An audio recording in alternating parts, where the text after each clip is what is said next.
Not good today, not good. This is terrible. I'll tell you something.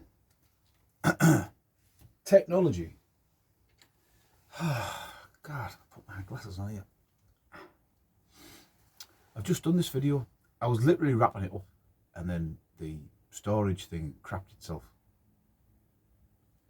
Because my phone wanted updating or something. My wife said, oh, you've got to update it. So it started saving things to the wrong place. So now anyway, it doesn't make any difference. Go.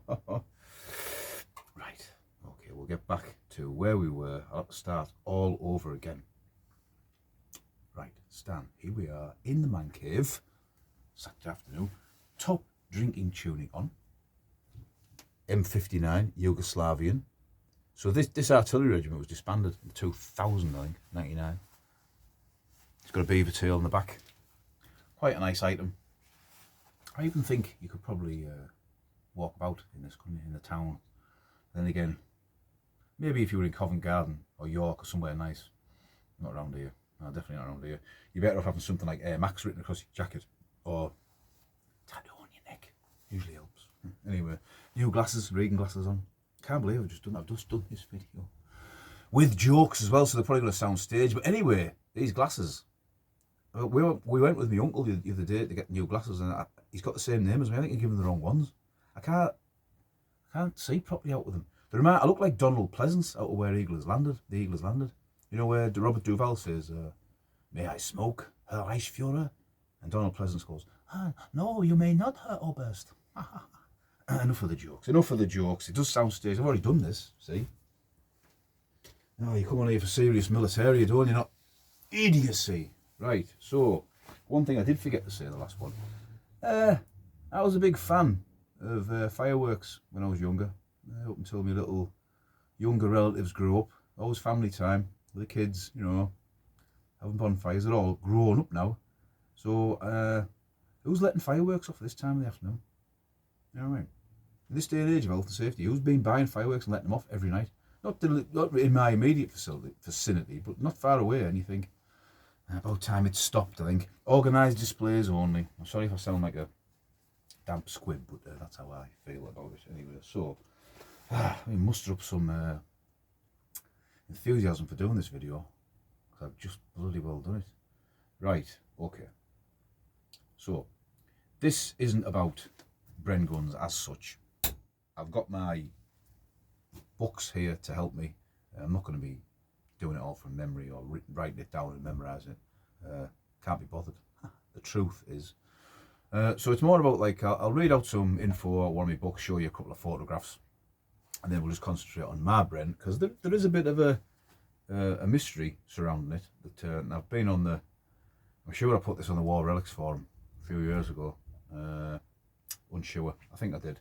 And I've had this for years. I had it, you know, before the law changed, which was 2016, 17, whenever it was. So mine is a dry fire example that if I wanted to sell it, I'd probably have to sell it to a dealer who would re-deactivate it. And that's a thing that sort of makes me wonder about the deactivation situation.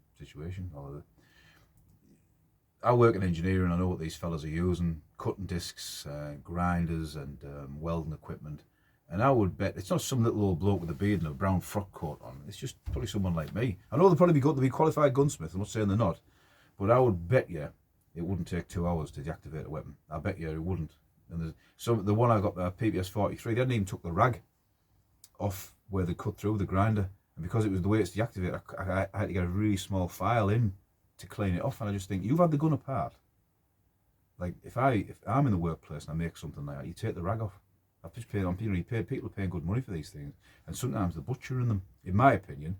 And yeah, okay, if I was to sell this to a dealer, he is after going to send it to a gunsmith, which may have a charge of maybe £100. So he's going to stick that on his bill. But the ones that are recently deactivated, it's in the gunsmiths anyway, so why are they charging more money? I don't know. Just my opinion. So, right, I will turn the camera around and you can have a look at it.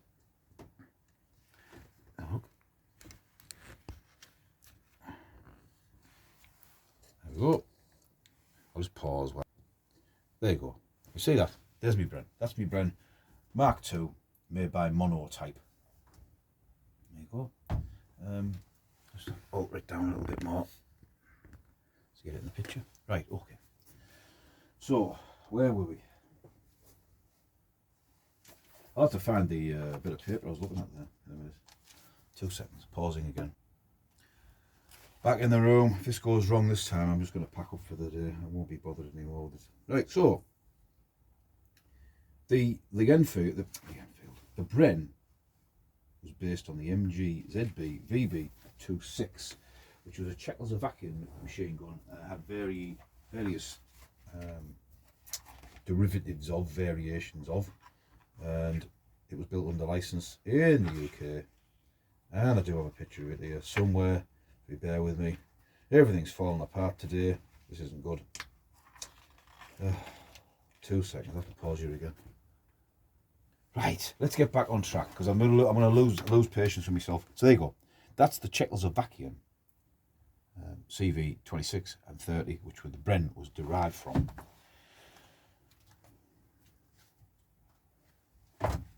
Right, swapping books around. So the Bren was BRNO, was the place it came from, they designed, and N is Enfield lock. So in general, the Bren was rated as a very reliable weapon, and even particular emphasis was given to the easy changeover of the barrel when it became overheated from continuous fire. It did have its drawbacks. It was rather heavy in weight. It was 10.2 kilo. And when you see the pictures of Tommy's, I was looking for I photographed in one of my books, but I couldn't find it, like running, firing it from the hip, or running along with it sticking right out in front of him. I just think it's a really weighty item. It had a low rate of fire, 500 rounds a minute, compared with the MG42's 1500 rounds a minute. The British 303 cartridge was also not ideal for automatic weapons, so loading jams could occur. It was therefore recommended that the curved magazine inserted on the top of the weapon should be loaded with only 28 rounds instead of 30. This was, of course, inadequate for a machine gun. A belt fed would have been preferable, but this was never introduced. During the war, the gun was manufactured not only in Enfield, but also Canada and Australia. And after 1945, the Bren was retrofitted to take the 7.62 NATO caliber and was used by Britain up till the 1990s. So operational range is 650 metres, 30 round mag, 10.2 kilograms, that's without empty magazine, 500 rounds a minute, 745 metres a second muzzle velocity to 303. And the manufacturers were the Enfield Works, Royal Small Arms Enfield, the Inglis in Canada, Lithgow in Australia, Ishapore, Arsenal. We'll have a look at that in a minute. This is the Bren in its.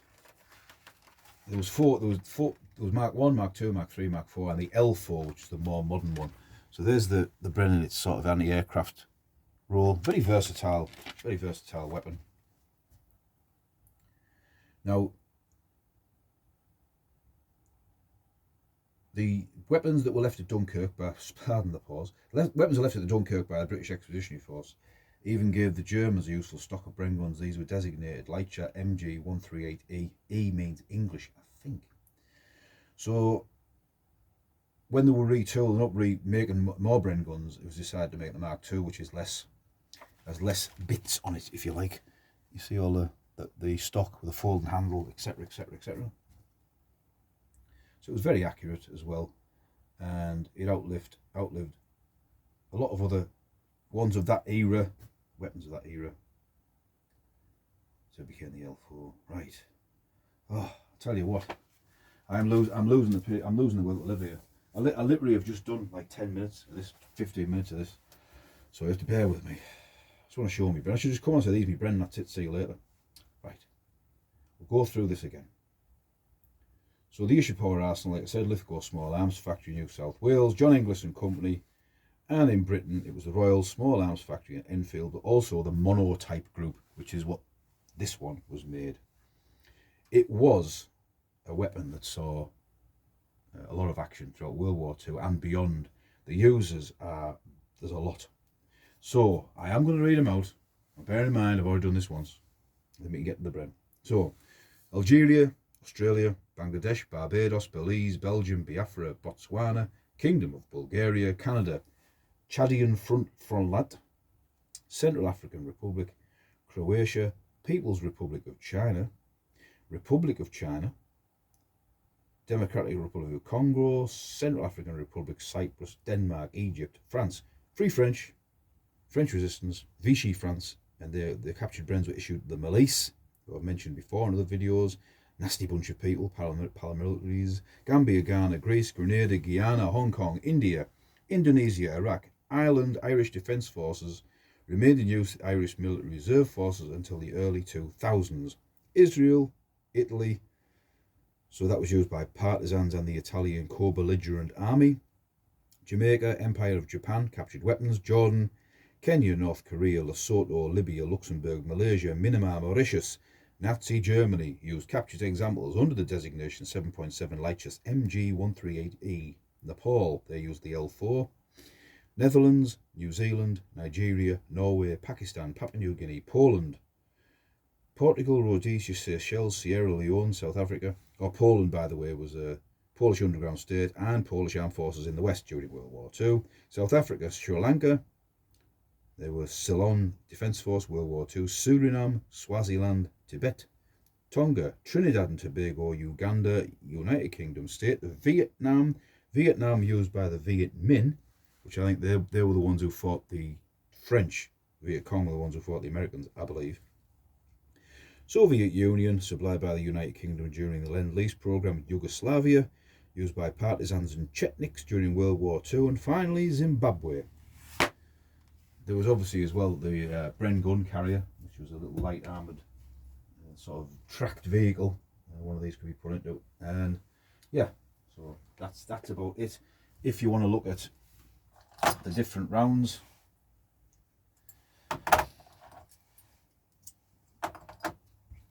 that's your 303. Is it? Which one's which? Oh, forget myself. That's your Mauser. There's your 303 inert round, and there's your Mauser inert round.